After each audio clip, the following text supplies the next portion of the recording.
I actually worry that if humans keep seeking for these comfort zones at the outset of effort, we could actually devolve as opposed to evolve. Wow.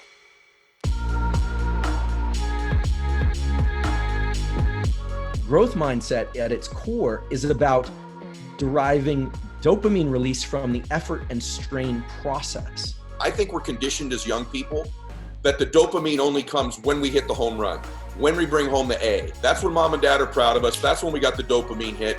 Tiger Woods, the greatest winner in the history of golf. What does he usually say? I'm just trusting the process. Even when he was going through swing changes, he got the hit from the process. The super high performers that I know, and I know you fall into this category, Ed, they know that this is the system that's going to allow them to pursue things forever. Welcome back to Maxout, everybody. My guest today is Dr. Andrew Huberman, and he's a neuroscientist. His lab is at Stanford. Today's going to be one of the more interesting shows for me that we've ever done before because I'm fascinated with this man's work. And he's unique because although he's a brilliant person, he's a neuroscientist, he speaks in terms that people like me can understand.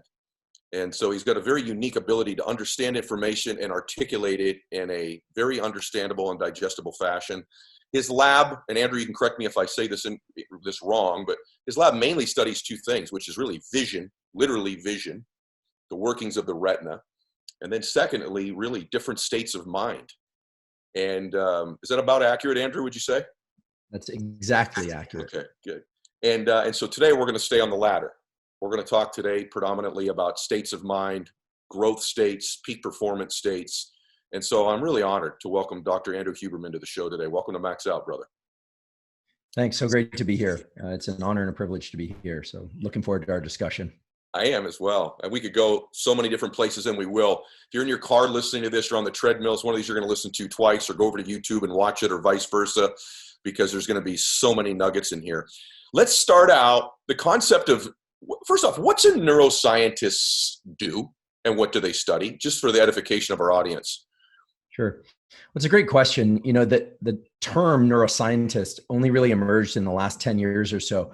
When I started my training, which was about 25 years ago, I'm 44 now, so I got into this pretty young. There were fields like neurochemistry, and there was psychology. There was even a degree at some universities called psychobiology, which was really the merge of psychology and biology. But fortunately, they got rid of that name because that was really off-putting. Yes. You know, a neuroscientist is somebody that's interested in understanding the workings of the nervous system. And the nervous system is the brain, so all the neural tissue encased in the skull, although there are two little pieces of the brain that are outside the skull that we'll talk about as well.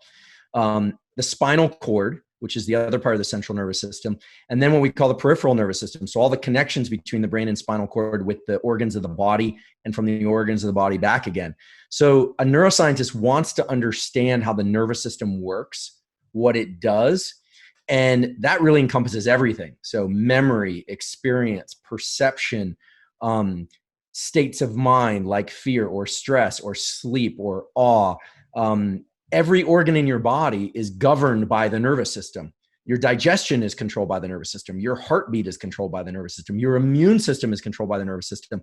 So a neuroscientist is sort of a catch-all for somebody that's interested in understanding how nerve cells, neurons, and some of the other cells in the nervous system, how those work together to control all the functions of the brain and body. And I'm a research neuroscientist, so I'm not a physician. I'm not a clinician. There are some clinicians and MDs in our field.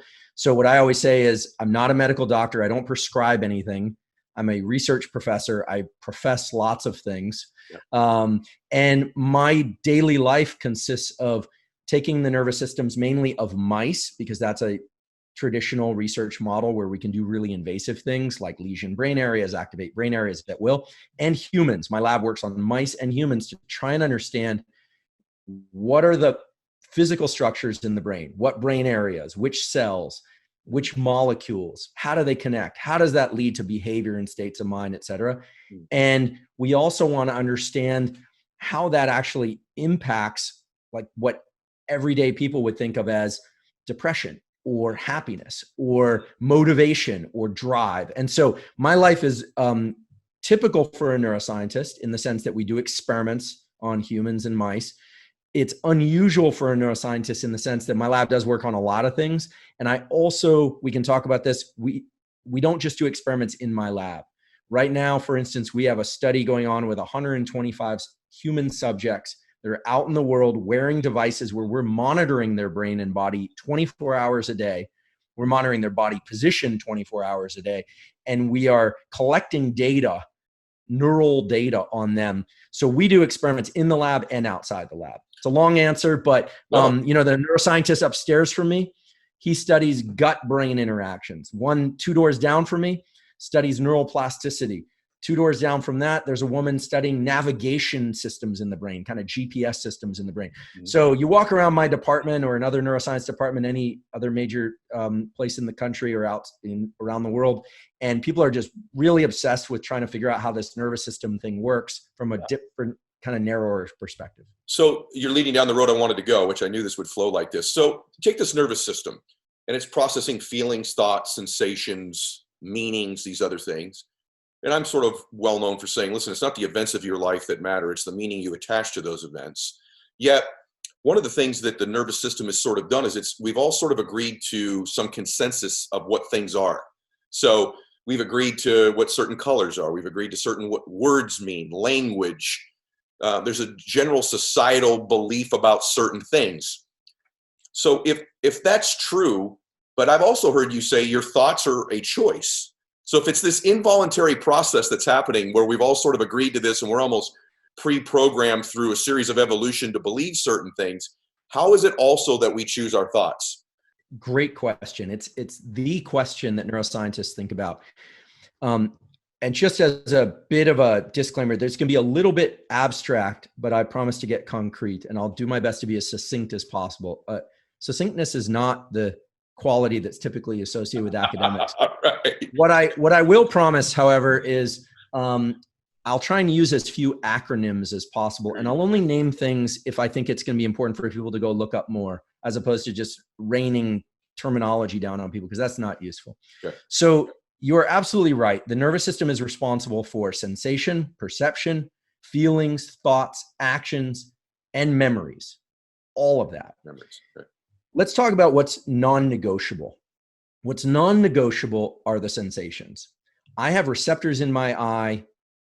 You have receptors in your eye. We have receptors in our skin, in our tongue, in our ears, etc., that take physical events in the universe, of which there are many, and can only sense some of those.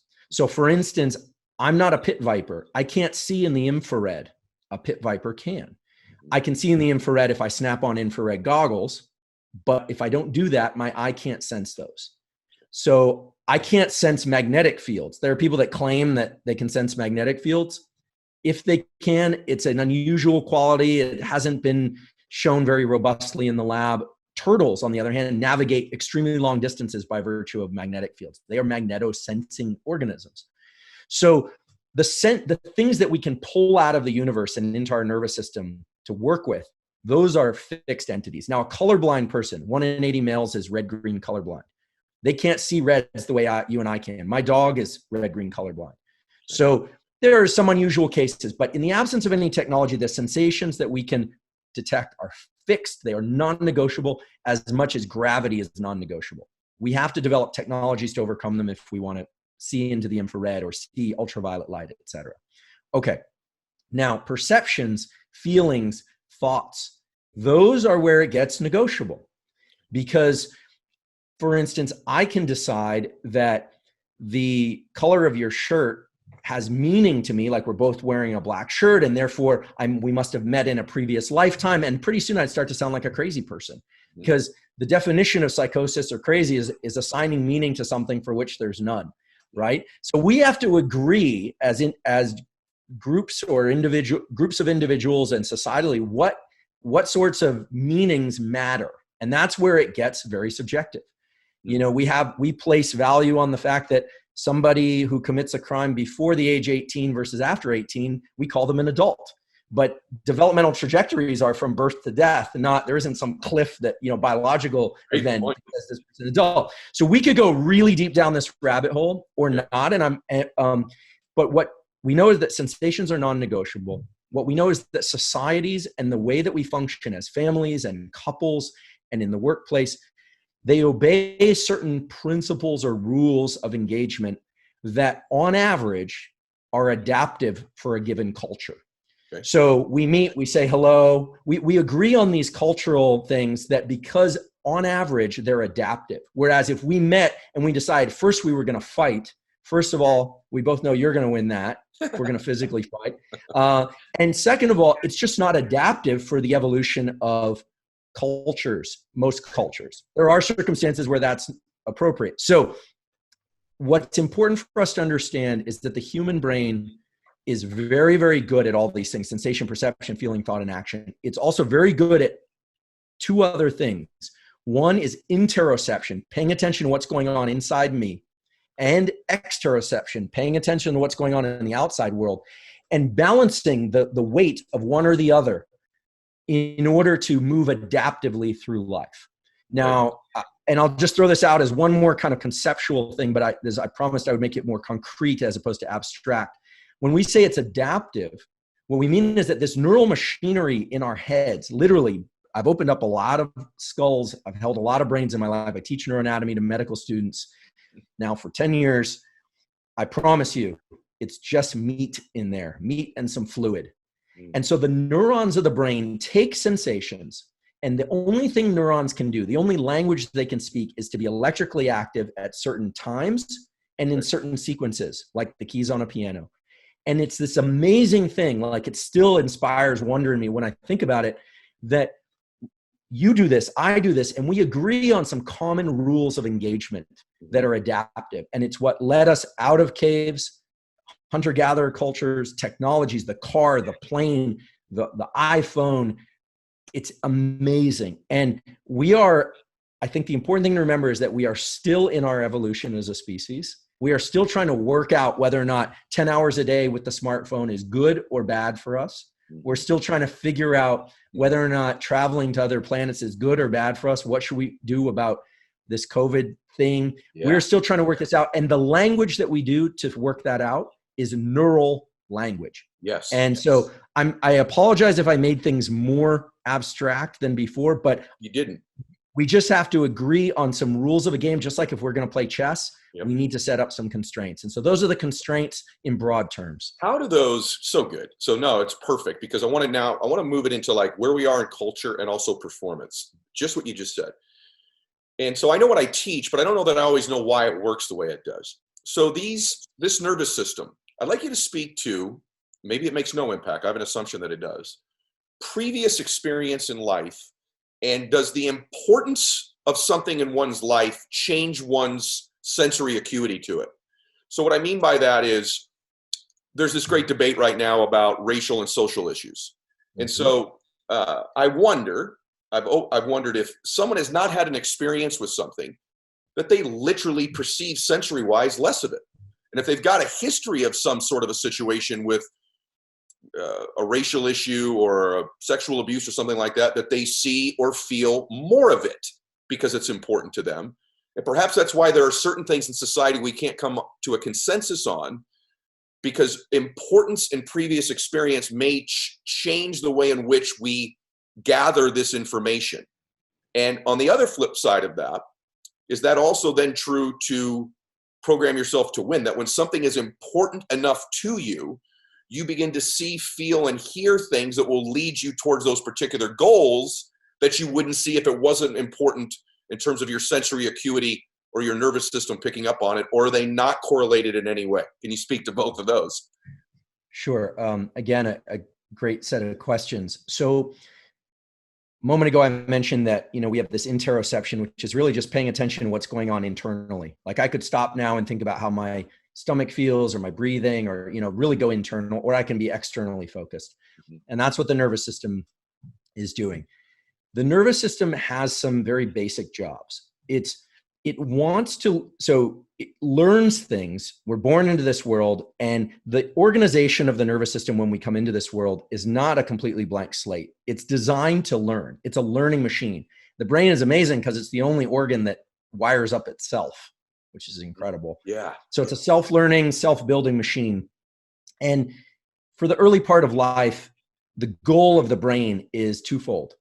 One is to maintain all the housekeeping stuff, keep the heart beating, keep digestion going, keep breathing going, at a minimum to keep the organism alive, to keep us alive. And then it wants to learn things that are specific to its environment and learn the rules of these sensations. Objects fall down, not up, right? Mom walks in the room, she leaves the room, she comes back on average, or doesn't, or learning these rules, contingencies, and then passing those off to reflexive parts of the nervous system. So just like a baby never has to think about taking a breath or governing its heartbeat with conscious thought, the nervous system wants to learn things and then push that to reflexive action. It's a lot of work to do what's called serial processing. Yes. Not cereal like you eat, but like serial as in series. I know you know this, but just for those, maybe second language, English second language or something. So serial processing is hard for the nervous system. It's about thinking if A, then B, then C. Oh, wait, was it C? Yes, A, B, then C. It's work, and it requires areas of the brain that are very metabolically costly to engage. It's why thinking hard kind of hurts. There's some strain associated with it. So the more we experience something, the more our reactions to it are going to become reflexive, for better or for worse. If it's a bad event, the nervous system, or it creates a sensation that's uncomfortable, the nervous system will create an association whereby we naturally start to avoid that thing, whether or not it's good for us or bad for us. If it's something that we like, we get rewarded and we want with a chemical, typically dopamine or serotonin, and we want to move toward that thing again. And that illustrates the other key feature of the nervous system that I think will help simplify some of this kind of overwhelming number of things that the brain can do and how it can do it, which is we have in our brain a few chemical systems that are called neuromodulators. They're not responsible for the communication between neurons. What they do is they modulate or change the likelihood that certain brain circuits will engage and other ones won't. And they fall into very specific categories. The most famous of these is the neuromodulator dopamine. Yeah. Dopamine is released anytime we experience something we really, really like, but under very specific conditions. Anytime we are moving towards something and we think we're on the right path, dopamine is released. And this is nature's way of telling whatever neurons are active during that movement down that path. So this could be exercise, it could be a relationship breakthrough, it could be a business breakthrough, it could be learning some little piece of a puzzle that you're excited to learn, you've been straining on. It tells you more of that, more of those neural symphonies or neurons being active in the way they just were. Whatever you were doing just there, more of that. So it sends you down this path. And dopamine is very misunderstood. People think dopamine is about getting the reward. Dopamine is about sending you toward the reward. Think of it like a jet propulsion system. Wow. Right? It's not just the finish line. It's a jet propulsion system. And every animal needed that. An animal I got to jump on you. I just got to jump on. I'm going to give it back to you. I just got to say something. I think it's one of the most significant things ever said on the show, honestly, and it explains my own life experience or my relationships. I want you to hear what he just said, everybody, that you're getting more dopamine on average in the pursuit of your dream and your goal than you actually do with the attainment of it.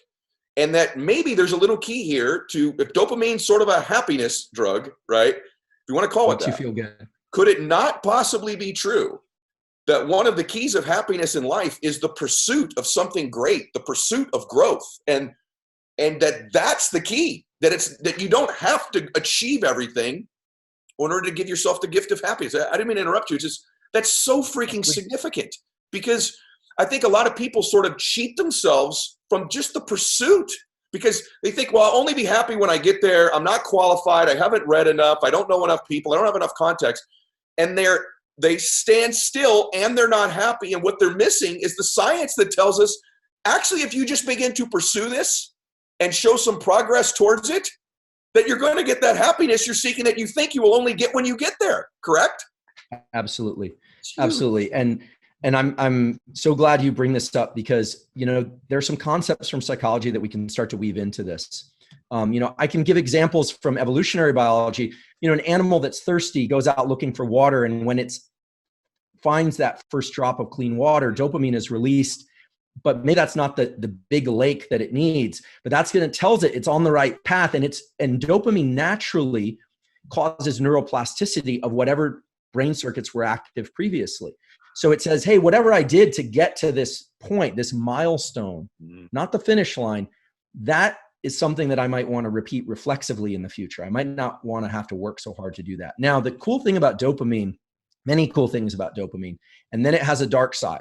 And we should talk about the dark side, because even if, and of course the dark side can be associated with drugs of abuse like cocaine and things, but actually there's a even more sinister dark side that I think a lot of people fall into this trap. So the great things about dopamine is it rewards us and it gives us energy. And when I say energy, I don't mean glycogen, I don't mean glucose, I mean neural energy. And the reason is effort of all kinds, whether or not you're writing with a pen, whether or not you're racing uphill with a weight vest, or whether or not you're, slogging it out through any discomfort, is generally associated with the neuromodulator adrenaline, also called epinephrine.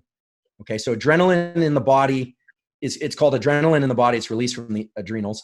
And then epinephrine in the brain is released from a couple places, but there's one particular place for the aficionados. It's called the locus ceruleus. It's in the brainstem. It wakes us up. It gives us a sense of urgency, and it's about effort. And it doesn't care if you're doing something out of love or out of hate, out of revenge. It does not care. These are neurochemicals, and they don't care about you or your life experience, but they are in your brain and they are the engines. Okay. Wow. Now, the cool thing is, it gets you going, and it's the effort molecule. But the problem is too much epinephrine or adrenaline eventually triggers literally a quitting circuit. There was a study published in 2019 which showed that for every bout of effort, a bit of adrenaline or epinephrine is released. And once those accumulate enough times, it's like spending money on an account, a set of cells in the brain, they're called glial cells, activate, and they turn off voluntary control. This is the reason why if you're running, you eventually might just say, that's it, I give up. It's the despair moment, and it's a chemical moment. Now, we could go deep into that, but the important thing for now to understand is that dopamine allows the brain and the body to tolerate higher levels of epinephrine and to continue in effort, as well as pushing down that level of epinephrine. You've experienced this before, Ed. If you've been working really, really hard and it's just, or something's just terrible and you feel like you can't continue, and someone cracks a joke, instantaneously you have more levity, more energy. That couldn't have been liver glycogen or anything kind of in the body. That was neural energy. That was dopamine. Likewise, if you suddenly have the moment where you think you're at a breakthrough, not a falsely created belief like, oh, I'm performing well when I'm not performing well, but you have a breakthrough like, oh my goodness, I think I'm onto something. Yeah. You feel that more energy, and that's dopamine in action. And the beauty of dopamine is it's very subjective. Sure. There are chemicals that will release dopamine in the body, but it is very subjective. And so I always like to give the example, people always say a journey of 1,000 miles starts with a single step. How do you eat the elephant? One bite at a time. But what's missing in those common phrases is that the key is to reward each bite subjectively. Or let's say you're full, so to speak, metaphorically speaking, you can't put it in more effort. If you subjectively reward and you say, I'm on the right path, effort is the path. And you start to tap into these systems, you develop what my colleague at Stanford, Carol Dweck, coined growth mindset, which is not just the belief that you can be better, but growth mindset at its core is about deriving dopamine release from the effort and strain process. It's about enjoying friction. And this is what people like you, David Goggins is a famous and shining example of this. And there are others as well, of course. So dopamine is your best friend in mitigating or making sure that the effort process is not self-limiting. And you have to regularly dose your behaviors and your thoughts with this dopamine association. And people get very hung up on this. They're like, wait, how do I know if I'm doing it right? Well, it's a skill you have to learn in your mind, because thoughts are spontaneous. They are like pop-ups on a poorly filtered internet, but thoughts can also be deliberate. I can decide to tell myself, look, I'm straining, but I'm going to reward this. I'm going to tell myself I'm on the right path. And the brain and the body don't know the difference. And this is not lying to yourself. This is not saying, oh, I'm really back on my heels, I'm performing poorly. It's not telling yourself you're performing well. It's telling yourself that performing itself, the verb effort, the verb of performing is what you want to reward, not the noun. Gigantic. I got to jump in again. Gigantic. Because one of the things that I teach the athletes I work with are the business people. And I love understanding why even more. But one of the things that I've noticed is people that continue to make an effort are intentional about acknowledging that effort to themselves. And you call it giving self credit or celebrating. So this is really critical, guys. If you've heard me say this before, Andrew's telling you why it works. The bottom line is that as you're making these effort deposits, it's being intentional and aware that you're doing it.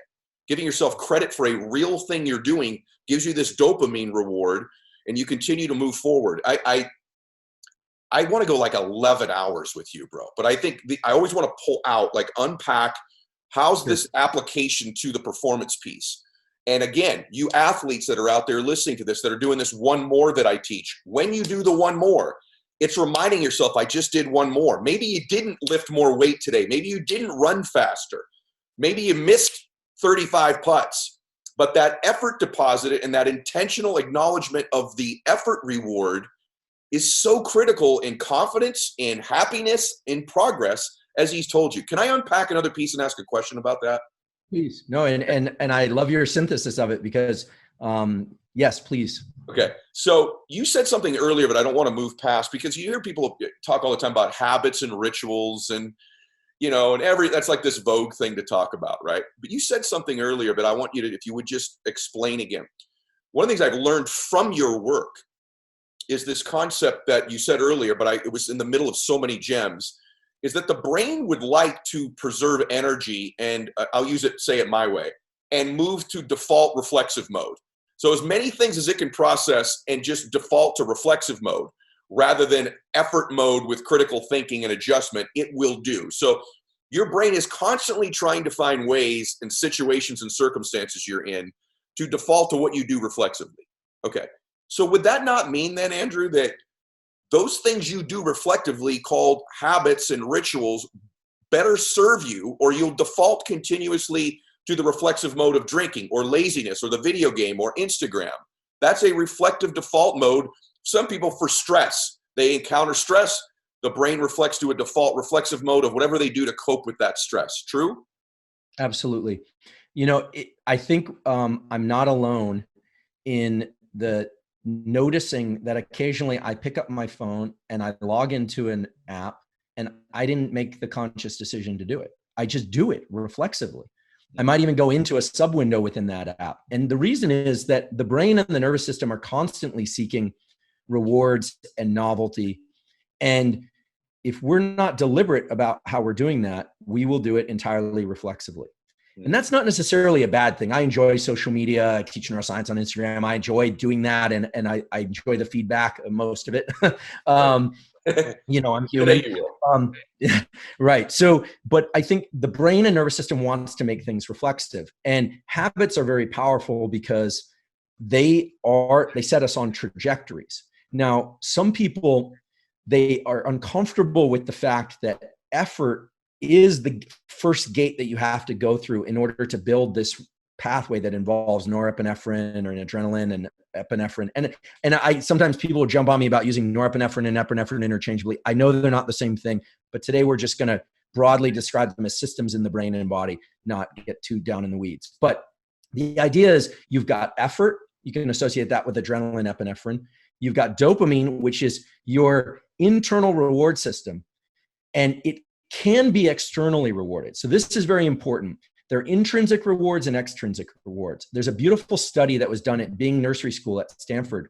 I had nothing to do with this study, in the mid-70s, where they took kids that like to draw, and they then rewarded some of those kids with just a little star, like kids like, the shiny star makes them special, for drawing. Then they took away the star next day or the next day, and the kids that liked drawing just for the intrinsic pleasure of it, they drew less. So so these reward systems can attach to external things or internal things.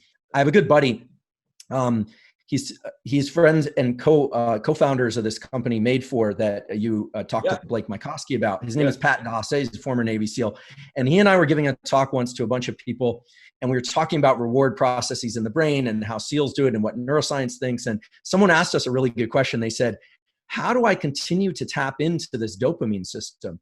And our answer was, be very careful with extrinsic rewards. Make sure that your dopamine system is attached more to the effort process than it ever is to any external reward. And it's because of a very important principle of dopamine rewards. It's what neuroscientists call dopamine reward prediction error. It is the reward prediction error is the reason why people that work in pursuit of a goal and then reach that goal become miserable and don't know what to do with themselves. Reward prediction error says you always need the dopamine at the final stage to exceed all the little bits of dopamine you got en route to that reward, or you will actually be disappointed. You'll experience a sort of postpartum depression of sorts. So the key is learn to attach reward to the effort process. You know, I'm not David Goggins' psychologist, and but I do know David, and he's come out to my lab before. We've had some conversations. I don't know what his process is, except as he's described it. But I have the sense, based on what I know about neuroscience and knowing a little bit about his story and having read his book, that he's learned to attach some sort of internal reward mechanism to the pursuit and friction process. It's not about feeling good about some external milestone. It's about learning how to tap into this engine that we have. And I actually do believe that in knowing some people from the special operations community, that this is actually one of the things that they are selected for is not just grit or resilience. It's actually this ability to reward oneself internally in their mind as a way to buffer the effort process. It gives them more gas, more of an engine. And it's not just special operations. People that make it through cancer treatment, people that raise a special needs child or make it through a tough stage of economics in their life. Many people are probably in that situation right now. Sure. It's about learning how to take that strain, the feeling that you're being something or some force or some life force is trying to push you back on your heels, and learning how to use self-reward, not delusional thinking, but self-reward as a means to get more energy to continue to plow forward. It's a real thing. Wow, so good. By the way, it's interesting you say that. When I interviewed David, we've become real good friends. We've done a lot of things together since that. He said something when I interviewed him that's along those lines, and it surprised me. I sort of stared at him for a minute. We were talking about the endurance races that he does. And he goes, and I don't care if I win. And I just stared at him. He goes, I'm more concerned with the fact that I'm making the effort and that I finish. And I thought, wow, that's exactly along the lines. It was actually the thing that stood out to me when we were having that conversation. And as you just that's said, it in a nutshell. Yeah. Yeah, that's it. Growth, that's the real growth mindset. A lot of people, hashtag growth mindset is one of the most popular hashtags in social media, but most people don't actually know what it means. And again, this is Carol Dweck's discovery, not mine. It was discovered in a group of kids that were doing math problems or other kinds of puzzles that they knew they couldn't get right, but they enjoyed doing them, and they perform exceedingly well on lots of sorts of tests of that sort when there is the right answer, of course. And so what they do is they're wired for effort. They're wired for the puzzle, not for the solution. And when I say puzzle, I don't mean the noun puzzle. I mean the verb for being puzzled. It, for them, feels good. Yeah. And so we need to think, if we're talking about the nervous system and we want to make it actionable for high performance, whether or not it's in business or sport or otherwise, we want to think in terms of processes, not events, and verbs, not nouns. So growth mindset as a verb, as an action item, reward as a verb, not just as you're going to just pat yourself on the back. It's what you internalize. It's a process. That's how the neural circuits that underlie reward get stronger. And the beauty of the brain is that you have this thing of neuroplasticity, which is its ability to change itself throughout the whole lifespan. And the more you practice this, the better you get at it. And it does not mean you're walking around talking delusionally about how great life is when everything is terrible. It means you might even be very stoic. You might be, hopefully you're very rational, but you have the energy to continue to push forward. Whereas other people are going to be dropping out. because everybody shows up gritty and resilient, and they watch their inspirational, aspirational story. One of the big motivations for me being here today and in general of my lab is to try and make these concepts from psychology and personal development and high achievement to make them what we call operational, meaning give them definitions that people can grab onto and apply, and not just have to watch, 50, everyone loves the Rocky movie. I mean, it's super, it makes you feel really good. It makes you feel like anything's possible, but you don't always have access to that. By the way, it's amazing that you just said that, because I was reflecting, God, brother, I love when energy's prevalent, even on Zoom. While you were talking, I was thinking about David and I talking again. We were both, as kids, these crazy Rocky fans. We both watched Rocky 1 and 2 literally thousands of times. And what we were both struck by in the movie is exactly what you're describing. It wasn't Rocky winning. It's this time where Apollo Creed knocks him down. He puts his arms up and he thinks he's won the fight. I get emotional even saying it. And it's a movie. And Sly's a buddy of mine. And I know he's an actor, And you turn back and Apollo Creed looks at Rocky and he starts to get back up again. And Creed's just like, what? And the inspirational aspect of that, Rocky wasn't winning, was the effort deposit, was the pursuit, right? And so, guys, if you've ever heard about this before, like, this is scientific proof that you've got to be giving yourself the reward for the effort deposit. Now, one of these things about neuroplasticity that I want to talk about changing, like, I think there's a lot of people listening to this, brother, who go, look, man, I've just not had any winning streaks. I've not learned to win. One of the reasons that what Andrew's saying is so important is I think we're conditioned as young people that the dopamine only comes when we hit the home run, when we bring home the A. That's when mom and dad are proud of us. That's when we got the dopamine hit. And there was not a lot in the raising of children. And those of you that have children should be thinking through this. If what Andrew's saying is true, how critical it is that you begin to show rewards for effort with your children rather than just the recital, rather than just the performance. I think of Tiger Woods, the greatest winner in the history of golf. And what does he usually say? I'm just trusting the process. Even when he was going through swing changes, he got the hit from the process. He doesn't even talk about winning, even though he's been the greatest winner. What does he always say? I want to put myself in a position on Sunday on the back nine where I've got a shot. That's what he says. Yeah. So if you're looking he's for a great example. Sorry, I didn't mean to interrupt. No, go ahead, please.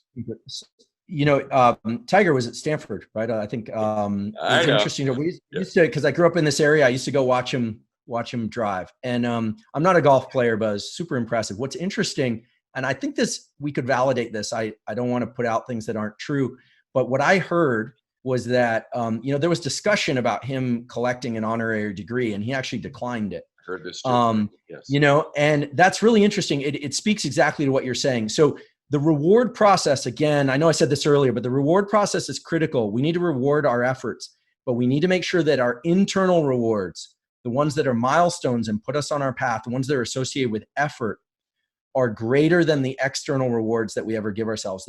This could be about going out and buying yourself, I bought myself the truck I always wanted when I got tenure. I did. But really, we have to be careful with external rewards, because if you want to continue to perform well, you have to foster this internal reward mechanism. That's what's going to allow you to continue to perform well. Okay, and so no external reward. That may now have become my favorite thing we said on the show too, because this external thing, the reward, is an element of the social media world that I do think has some danger to it. I just want to stay on one point. I know I interrupted you again. I'm sorry, because we're on Zoom, guys, so there's a tendency to do this a little bit more. But the question comes up, can I learn to win? And I've looked for evidence that somebody, a being, can actually be reprogrammed to win. And I think I kind of found it in something you talked about, which was, would you mind sharing with them the story of the two mice in the tube? And how I'll just let you tell it, but if you're listening to going, can I ever learn to win? Can I change my current way I am? Because the neuroplasticity is a fact. It's a complicated word, but for the sake of your belief, everybody, this story I think will give you some hope. Ironically, I'm using the story in a different way than you've told it before, but I think you know where I'm going. Tell them about these two mice in the tube and how one was changed by just winning once.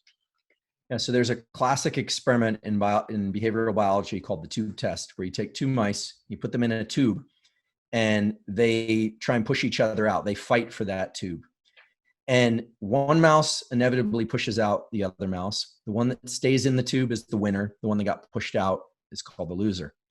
What's interesting is that if you take those same mice and give them new competitors, the one that won has a much higher than chance probability of being a winner the subsequent battle. What's called a battle. The loser has a much higher probability of losing.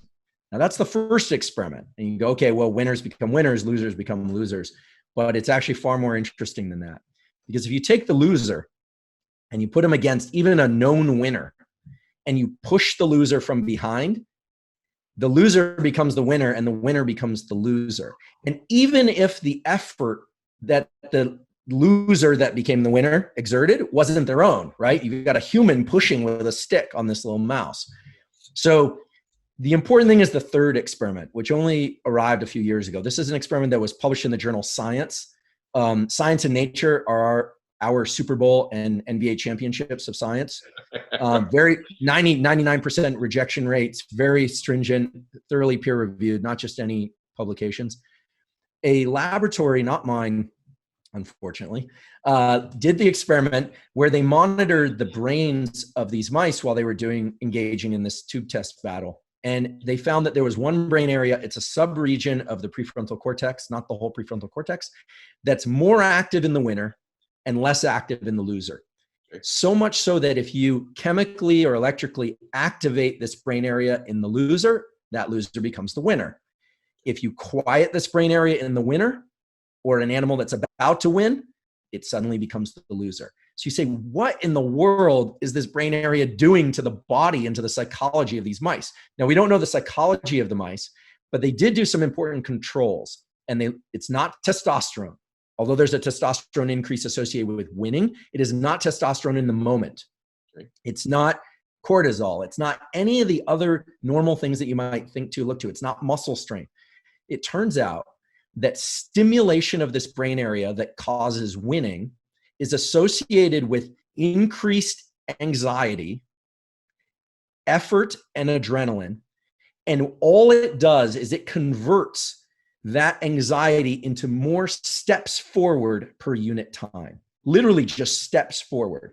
So if you take this brain area and you quiet it for a given level of stress, the animal backs up a little bit more or pauses a little bit more. If you stimulate this brain area for the same amount of stress, the animal advances a little bit more as opposed to pauses or backs up. And the thing that's really key to take away from this for everyone's individual lives and goals is that if you really think about it, you always have only three options. You can either be stationary, you can back up, you can retreat, or you can go forward. And you want to move forward in an adaptive way. You don't want to walk off a cliff or do something stupid financially or physically, but anxiety and stress and what we call autonomic arousal were designed to move us. They create a sense of agitation and discomfort for a reason, but it wasn't just designed to move us to run and hide. It was also designed to move us forward. And a lot of people take the agitation, the fear, the anxiety about starting something new, and they try and work with that and push down on it. There's just so much in our culture that's about trying to get homeostasis, a word that I really despise, that homeostasis and trying to get back to this place of calm or flow so that they can move forward. And what they don't appreciate, or what people haven't been told because the science is very new, is that all forms of adaptive behavior in the animal kingdom and in humans, whether or not it's with the mind or the body or both, involve a fairly high level of stress and anxiety that was designed to move us forward. And it doesn't have to be just competition and battle. This could be writing your book. This could be finding the mate that you want to find, a life mate. It could be any number of different things that you're going to pursue. There's always anxiety associated with that. And trying to bypass that could actually represent the failure of our species. I actually worry that if humans keep seeking for these comfort zones at the outset of effort, we could actually devolve as opposed to evolve. Wow. And if I don't want to get geopolitical, but if we look at countries right now that are hard charging toward higher status in the world, like China, they embody this in their social psychology. The United States, and I'm a patriot, so I'm going to just speak from the heart here, was founded on the idea that we do this as a culture, as individuals. And it's not about being ruthless or being unethical. It's about taking the notion that it's not supposed to feel good at the beginning, folks. It doesn't feel good for any animal. It's not supposed to feel good for you and me. And I will balance this with something about restoration and recovery of this process, but it's so vital. And I think it's why the movie Rocky, why cancer survivors, why the Rosa Parks story, why David Goggins, why these stories evoke such a deep sense of inspiration in us, is because it's as tapping into something as vital and primitively important as thirst or hunger or the desire to mate. It's at the core of how we got to where we are, and it's at the core of how we're going to move forward. And there, forgive me for getting a little soapboxy, but I do believe this that these are fundamentals of biology, and we need to respect them if we're going to evolve. The validation's unbelievable. No, I've always thought, you watch an athlete do something heroic and it brings you to tears almost. And I've always felt like there's this part of us intuitively that seeks it, and also that knows we have the capacity to do likewise in our own way. And we seek that. What a beautiful sense. Is that part of the brain, the thalamus, or am I on a completely different path in the brain? No, so the prefrontal cortex is just kind of frontal real estate. We have a lot more of it than mice do. It's the area of the brain that actually causes humans a lot of neurotic discomfort because it's so good at thinking and multitracking. Just a little fun tidbit: we can multitrack, we can multitask. Anyone says that you can't multitask has never picked up a neuroscience textbook. There's something called covert attention. We can split our attention between two things very easily. I can look at you, for instance, and I can monitor the periphery of the room at the same time if I wanted to. I can also bring my full attention to just our conversation, which is what I'm doing. So we can split our attention. We can multitask. What we need to do is, when we want to get better at something, we need to bring our full attention to that thing. Yeah. Okay. And we need to start to engage this internal reward process. I just want to briefly say about internal versus external rewards. Yeah. The car you've always wanted, the watch you've always wanted, the piece of jewelry you've always wanted, the reward is still internal. You don't take that watch and cram it in your ear and dopamine gets, released. The dopamine release is always internal. The key is to learn how to attach some internal process of thinking and self-reward to the release of dopamine. And the brain wants to do that. It wants to learn how to do that. But as long as we're backing away from anxiety, stress, and trying to get super calm at the front end of the pursuit, then there's no way you can get there. You're in a pause mode or retreat mode. You are the losing mouse. You want to be the winning mouse. You want to take more steps forward per unit time. That's all it is. So good. All right, I got to go through some random things I get to ask you about and my audience gets to listen, okay? So not rapid fire, but like I got a few things I want to ask you about. Their efficiencies, do they work? Can we improve when we use these things? What do you think of acetylcholine? Acetylcholine is the neuromodulator associated with attention. Mm-hmm. It is vital to the neuroplasticity process. Neuroplasticity just being the brain changing adaptively. Typically we mean adaptively in response to experience. Brain injuries, neuroplasticity too, but I think adaptive plasticity. Acetylcholine is released from multiple places in the brain, and there's a little place in the base of the brain called nucleus basalis, which means base, that releases acetylcholine when we are paying a lot of attention to something and we subjectively tell ourselves it's super important. Like, I need to do this in order to eat tomorrow, or I need to do this for whatever reason, whatever meaning you attach to it. That acetylcholine marks those neurons for getting stronger later so that they reflexively engage. You could, in theory, increase levels of acetylcholine in your brain and get more neuroplasticity. There's a very famous Nobel Prize winning neuroscientist who choose Nicorette specifically for this purpose because Nicorette stimulates the nicotinic acetylcholine receptors. I don't recommend smoking. Some people smoke to accomplish this.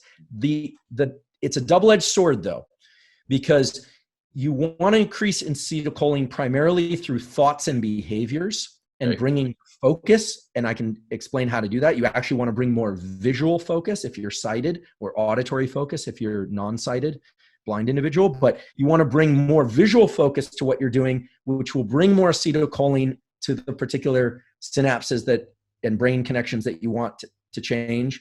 And that doesn't require ingesting anything. Now, if you ramp up the levels of acetylcholine in the system using a supplement like alpha-TPC or a choline donor of some sort, there's some breakdown in the gut.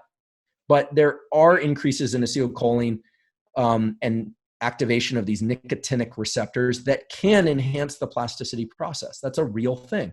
And, the nootropic space is kind of an emerging space about smart drugs and things like that.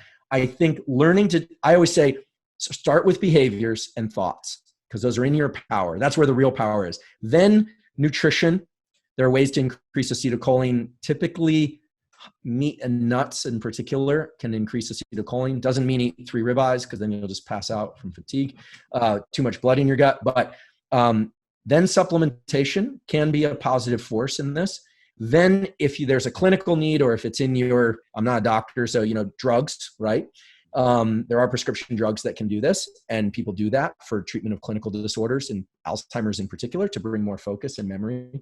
So acetylcholine is really the molecule of focus, and you want to have focus when you are trying to engage plasticity or learn anything. You need alertness and you need focus. You need urgency and focus together. And if you're too stressed, you won't be able to focus. You need to bring that urgency level up, but then you just dial it in. And if you want to get better at focusing, do what the experts do. Put a little crosshatch on a piece of paper across the room and gradually extend the amount of time that you can focus your visual attention on it. And as you get up to higher and higher levels, you can bring that same level of visual focus to any kind of other thing that you're doing. That's how one expands visual focus. I thought you were going to say, I thought you meant visualization of something specific that you want. Visualization tends to be very hard to keep in mind for some people. Some people are very good at visualization. Yeah. There's a guy in the 80s named Roger Shepard, also at Stanford. It sounds like I'm shamelessly plugging. We have a lot of good people. What can I say? My colleagues are amazing. I'm always humbled by them, who did studies of mental visualization. And some people are very good at mental visualization. Other people really struggle to stay focused in the visualization. Okay. So start with the visual system. There are only 2 pieces of your brain outside your skull, and those are your eyes. These are literally 2 pieces of central nervous system. And if you don't believe me, come to my neuroanatomy class. I'll show you. They are connected to the brain. They guide the alertness of the brain or the sleepiness of the brain. There's a reason why your eyes flutter and close when you're getting sleepy, folks, is because open eyes is alertness. It tends to, and visual focus brings cognitive focus. Mm-hmm. And look at any sports event and look at the eyes of like Michael Jordan in this recent documentary on Netflix. He's just totally dialed in visually. Right? Now he can expand his gaze when he needs to pass the ball, but visual focus drives cognitive focus. So good. Okay. So staying on that topic, you're going down my list here. Blue and yellow light. Would you talk about that a minute when you're talking about, getting eyes closed and getting to sleep, the impacts? I mean, this is awesome right here, everybody. The real impact of blue and yellow light and its origins too. Yeah. So let's start with the don'ts. So here's why you don't want to view lights of any color, blue or otherwise, that are too bright between the hours of 11 p.m. and 4 a.m. The reason is there's a study published by my good friend Samar Hattar, who's head of the chronobiology unit at the National Institutes of Mental Health. So he's a heavy hitter. He found that blue light and bright lights of all kinds in the middle of the night, if you look at them too often, there's a neuron in your eye that signals to a brain area called the habenula, H-A-B-E-N-U-L-A, that literally suppresses the amount of dopamine in the brain and gives depressive-like symptoms and impairments in learning and memory for about 2 days that follow. Now, if you look at some light once in a while in the middle of the night, you go to the bathroom, no big deal. But if you're up in the middle of the night and looking at lights of any color, not just blue light, and those lights are bright enough, you're going to suppress your dopamine levels, and it can lead to bad places. So on average, try not to do that. If you're a night shift worker, you might want to use blue blockers. Blue blockers for some people can be helpful in just reducing the overall brightness of light in the evening, but lowering dimming the lights in the evening and actually setting lights low in your environment, not having overhead lights, is good, because the cells that read this stuff out are and signal the brain are in the lower half of the retina, which views the upper visual field. So that I suggest to almost everybody. The flip side of that is during the daytime, in particular within the first hour of waking, you want to get as much bright light stimulation of the eyes as you possibly can. You don't want it to ever be painful. Okay. So if it's painful, you're injuring the retina, and you don't want that. But bright light, ideally you get outside. Through a window, you're only going to get about 1,000, what's called about 1,000 lux, which is a measure of intensity of light. Outside, it's about 50,000. Even on a cloudy day in Boston in winter, you're getting more light through those clouds outside than you are with a bright light inside. And it's very important because early in the day, your brain needs to wake up. Your whole system, your biology needs to wake up. And it does that by releasing cortisol in a bump early in the day. That's a good cortisol release. And it sets a timer so that melatonin, which is the sleepy hormone, comes on about 16 hours later.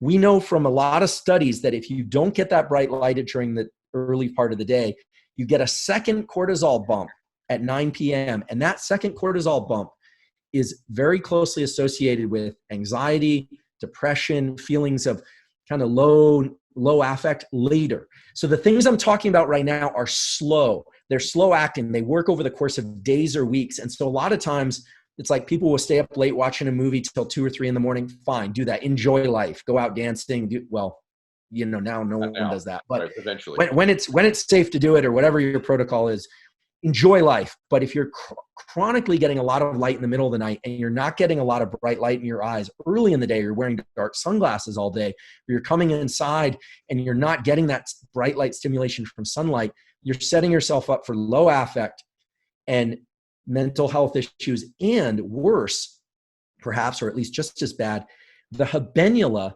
this brain area, has connections to the pancreas. You start disrupting blood sugar rhythms. And people start getting hungry in the middle of the night. It's associated with type 2 diabetes. There's a paper published in the journal Nature last year. So look, these two pieces of brain were designed to see objects, but their first job was to tell the rest of the brain and nervous system and body when to be alert, when to be awake, how to run its digestive system, its immune system. Get that bright light early in the day for just 5-10 minutes. Just go outside and get that bright light. Drag your kids out there. You don't have to do it at sunrise. You don't have to see the sun crossing the horizon, but there's so much data to support these behaviors that I'm talking about. We're talking dozens, if not hundreds of studies supporting this stuff. So good. Totally cost-free, right? None of this involves buying anything, but it does require some discipline. Yeah.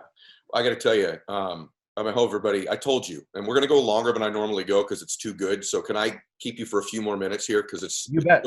We'll go as long as some of Andrew's work that impacted me was about a year ago, guys. I'm always looking for what's my little millimeter edge that could improve my wellness, my happiness, my performance. And just, I'm addicted to understanding me, like many of you are that are listening to this. That's the most fascinating part of talking to Andrew is I feel like I understand me more. And whether that helps me perform better, which it does, is a byproduct. So one of the things that I learned from you, and then I've sort of become obsessed with, is breathing, and how it's really impacted my energy, my performance, I think my cognitive abilities. Mm-hmm. And I don't think everyone says, yeah, you got to make sure you breathe. I don't think most people truly understand how critical it is to understand your diaphragm and understand breathing correctly and the impact and change that it can make for you. Could you talk a little bit about that? Sure. Yeah, my lab's I'm really actively involved now in studies of respiration and how it impacts brain states. I'd be remiss if I didn't tip my hat to my colleague. His name is David Spiegel. He's our associate chair of psychiatry at Stanford. Extremely smart and really creative, brilliant guy. One of the world's experts in clinical hypnosis. And he and I are very interested in brain states and states of mind. And you can't talk about states of mind without talking about respiration. I'm stealing David's words now. So David, forgive me.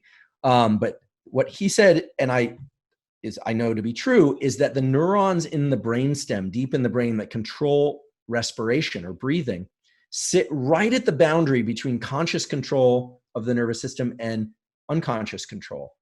So we're always breathing, but I can immediately take hold of my breathing and breathe deliberately. And that's because we have a very special connection involving a nerve called the phrenic nerve, PHRENIC, the phrenic nerve that runs from the brainstem to this muscle we call the diaphragm. Mammals, not other types of animals, have a diaphragm, and it allows us to move our lungs deliberately, voluntarily, by decision. And it's made of skeletal muscle. Unlike your heart, your spleen, or other organs, it's just like a bicep, a tricep, a quadricep, or a calf. It can work involuntarily, rhythmically in the backdrop, or I can decide to take control of my limbs, right? I don't think about walking anymore because I know how, or I can think about walking. The beauty of the phrenic nerve is that it sends signals not just to the diaphragm, but it sends signals back to the brain and informs the brain about the status of the body. And so if I breathe slowly and rhythmically, and in particular through my nose, my brain thinks I'm calm. If I'm breathing fast, my brain thinks that I should be alert. Now, there's a little bit of important nuance to this if you're going to get into this. I know a lot of people are into kind of Wim Hof breathing and all this kind of stuff, and that's really cool. But there are kind of two ways to think about applying respiration practices for your life. I believe everyone should have what I call a real-time tool that can allow them to adjust their level of alertness. You know, there are times when we're feeling too amped up and we want to calm down. And I worked hard to try and find a tool that didn't require running off and meditating or doing daily breath work, because a lot of people just won't do that. And the tool is anchored on the discovery made by several labs. One in particular is a guy named Jack Feldman at UCLA, discovered these neurons in the brainstem that control sighing.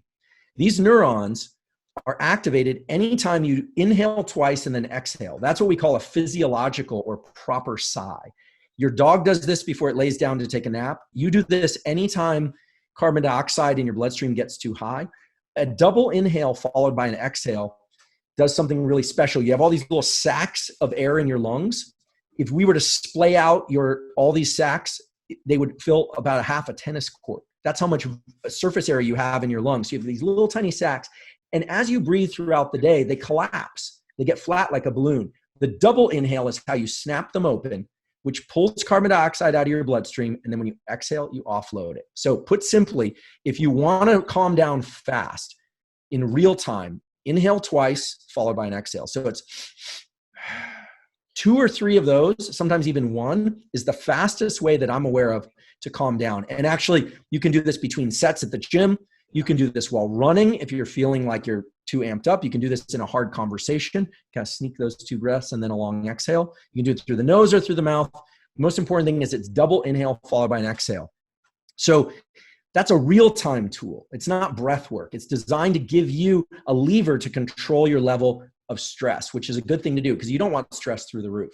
So if you're ever feeling too stressed, I always say, don't try and control your mind with your mind. Don't tell someone or tell yourself to calm down. Go to your physiology. Double inhale followed by an exhale.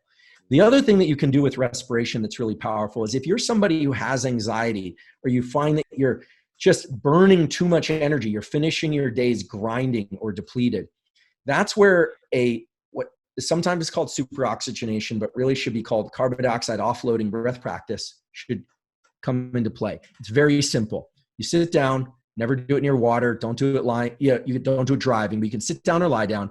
You inhale and exhale 25 times. Be a little forceful about it, excuse me. And after the 25th one or 30th, doesn't matter so much, exhale all your air and hold your breath for 15 seconds and stay calm while you experience that heightened level of activation. What you're doing with those 25 or 30 breaths is you're triggering the release of adrenaline into your system. You're creating a little mild form of stress. You might say, well, why would you want to do that? Well, when you exhale and you remain calm, you're now teaching the brain to be calm when you have a shot of adrenaline in your system. You can accomplish the same thing through an ice bath or a cold shower and learning to relax in that kind of confrontational situation. But there's nothing quite like breathing because, and here I'm quoting David Spiegel again, he always says, it's not just about the state you're in, but whether or not you had anything to do with getting there, right? When you self-induce these states, you're teaching your brain how to drive and kind of maneuver within these different states of mind. It's different than like driving along and all of a sudden you're skidding on ice or you're in a blanket of fog. It's sort of like you're turning on and off the fog. You're learning how to drive in fog by turning on and off fog, or you're going black ice and then onto nice dry concrete. So it's a process that you can learn to play with. Now, if you really want to get good at it and kind of push it, you can do these 25 breaths, exhale, hold your breath for 5 to 15 seconds, then inhale and hold. But you have to be careful. If you have cardiopulmonary issues or heart issues, you definitely want to talk to a doctor first because it does build up a lot of pressure in your system, but that will ramp up the intensity more. And so what this is really doing is it's increasing your threshold for what you consider stressful. It's self-induced stress inoculation. So you can also sit in an ice bath and learn how to stay calm in an ice bath. You can also get into an argument with your spouse and learn how to stay calm, but I don't recommend that one. So these are ways of teaching our nervous system using physiology how to calm down and how to tolerate discomfort from a place of calm and clarity, both of which are powerful. So I'm not saying just do the physiological side. I'm not saying just do the breath work. I'm saying if you're willing to invest the time and energy, do both. You want a couple different things in your kit. You want different caliber bullets, right? For different you need different weapons for different things, or if you prefer, you need different paintbrushes to paint different pictures if you want a more, docile example. Brother, so damn good. I almost want to move that to the front so no one missed it, because it's so usable. And that, you guys, so that was more learning for me, but that's made a huge, huge impact in my life, is my taking control intentionally of my breathing. And the 2 breaths and exhale is a new one for me. So thank you for that. So my last You can try that one after you finish like a really hard set in the gym and you want to recover for your next set. I always make the last rep of any set that I don't do it while I'm lifting. I'll set the weight down, but that's not my last rep. My last rep is a double inhale followed by an exhale, because my goal is to bring my, they talk nowadays about heart rate variability. You want a lot of variability in your heart rate throughout the day. In many ways, you want to keep your nervous system tuned up for high levels of stress and low levels of stress. I'll just take the liberty of saying, earlier I said I don't like the word homeostasis. The word that needs to get more airtime is allostasis. Homeostasis is the idea that there's this perfect sweet spot that we're always trying to be, a perfect temperature, a perfect breathing cadence, a perfect state of mind, and it just ain't so. The real physiologist will tell you it's allostasis. Allostasis is the ability to steer into pressures. When you're running, you don't want your heart rate to be low if you're trying to increase cardiovascular fitness. When you're when you're sick, you might want a mild fever. We've become so attached to this idea of a perfect plane of existence that we're forgetting that we need to be at max effort during that set, but then we want to be at max relaxation in between those sets so we can lean back into max effort sooner. Wow. So good. You kind of answered my last question there, but I want to still ask you. I'll give you a different one. Thank you, by the way. I want to say this before the last question. I want to thank you for the day, because you changed lives. And in a dialogue like this today, it's impossible for someone to have spent the last hour or so with you and me along for the ride as well, and their life not got better. And that's why I do this, man. Like, you're the reason I do this. And we're going to do more together. We talked about that off camera. I just have this sense that this is the beginning of you and I doing more and more together. I enjoy you personally also, brother. So thank you. Likewise. It's very gratifying to hear that these things could be of value to people, because I was walled up in my lab for 20 years in science. And, science is, look, you paid for it. You already bought, the taxpayers pay for science, right? Foundations as well, philanthropy as well. But science was designed to be put into society, and it's opportunities like this that allow that to happen. I can, read my own papers, or my colleagues, we can read each other's papers, but I'm very grateful to you for the opportunity to share. And so thank you. You were talking about, here's what's unique about you. I said it in the beginning, and everyone's thinking about this. You just listened to a neuroscientist for the last hour and 10 minutes, and he didn't lose you. And that's what makes you special, right? You were talking about my friend, David Sinclair, who was on the show, is another brilliant man. You both have something really beautiful in common, which is you're the smartest guy in the room, and you don't have any need to prove it.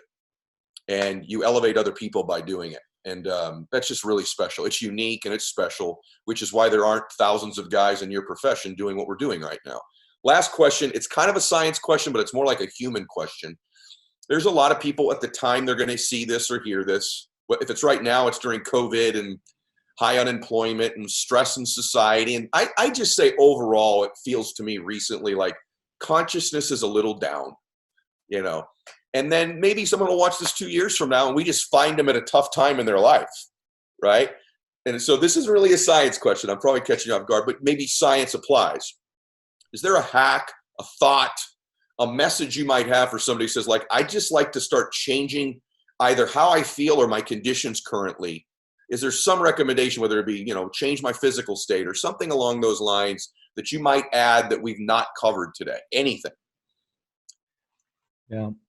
Thanks for asking that. Everyone goes through periods of challenge, and it's so hard to know what the perfect tool is going to be. But I do think that you want to attack the foundation first.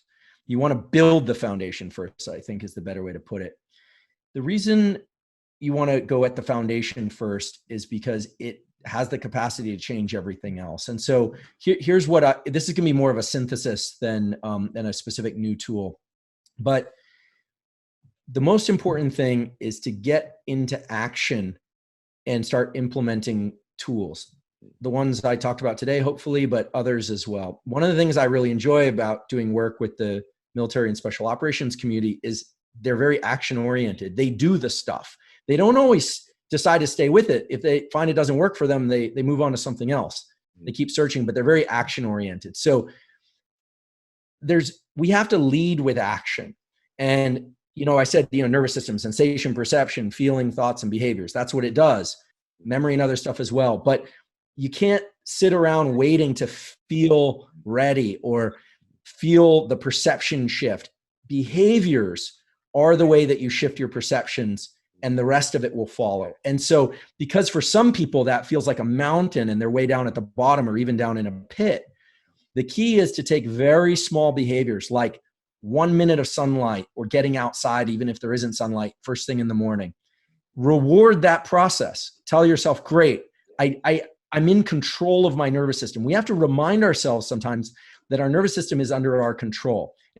Now, the rational person will say, well, external circumstances haven't changed. But internal circumstances at the chemical level have, which have then placed you into a position to lean into external circumstances with a bit more resources, just a bit more. People are desperately trying to find the inspiration, the source of love, the meaning to do it. That's great. But there are times to just be action oriented and to just build layer upon layer of action and action. And it starts with waking up and getting some sunlight. Then it's about deeply embedding the reward process, just rewarding the verb of having gotten up and moved toward sunlight, then coming back inside. You have to learn to build up these circuits, and it takes a little bit of time, but they do work. They work in every species, and they absolutely work best in humans because you have this power of subjectivity.